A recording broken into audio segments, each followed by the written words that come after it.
বলছি আমার 10 টাকা দরকার ছিল, সেই আমার এক সংসার দিতাম 10 তাহাজ্জুদ করি আল্লাহর কাছে ওইটাই বলছিলাম আল্লাহ 10 টাকা পেমেন্ট করে দাও। তো 10 টাকা আমার দাও, বাকি একটা আলু করে লাগে বললে ইনশাআল্লাহ আমাদের অন্তরে শান্তি আসবে। আলাইকুম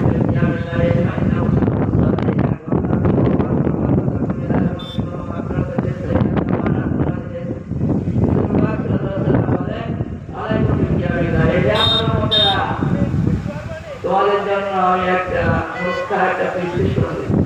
তোমরা তোমাদের জন্য সেটাতে নামাজকে জরুরি মনে করতে নাও। যেমন তোমরা সংসার করা চুরি করে নিয়েছো, ভালো মানুষ কাজ বাঁচতে পারো না, এরকম তাহাজ্জুদকে পেয়ার করে নাও, যোগ করে নাও। মাইনা কথা অবস্থা আলী না কবলা কেননা তোমাদের পূর্ববর্তী যত বুজুর্গদের ছিলেন, যত নবী রাসূল ছিলেন, যত সাথী উম্মতরা ছিলেন, তাদের কাজ ছিল তাহাজ্জুদ পড়া।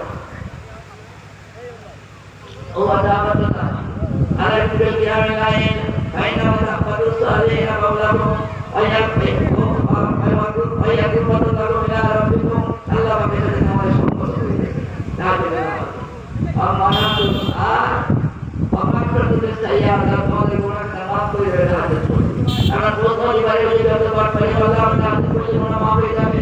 আল্লাহ আল্লাহ আমাদের মানা করে আমাদের এই দান করলাম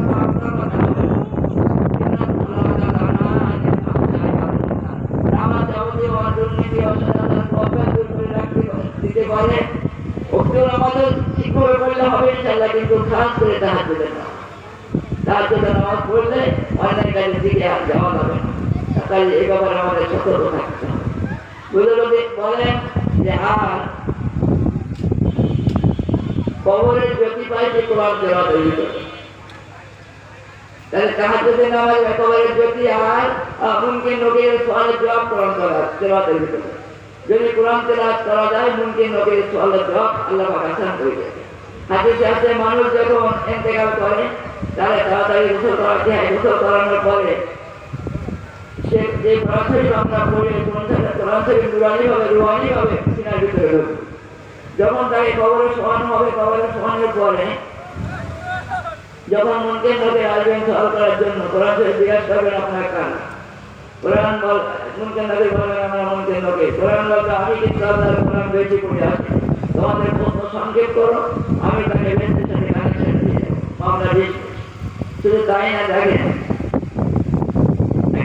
আলহামদুলিল্লাহর কথা দেখেন, আলহামদুলিল্লাহ করলে দুনিয়া আখিরাত শিখে যাবে। কি করে ইনশাআল্লাহ এই যে বলতে বোঝা নেওয়া সময় আলহামদুলিল্লাহ আল্লাহ পাক কোরআনে কইছেন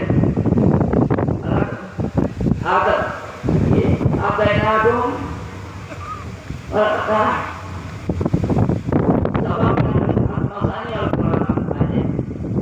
আমি আপনাকে সাবা মাসানি 7টা পরিচিত আয়াত দেব।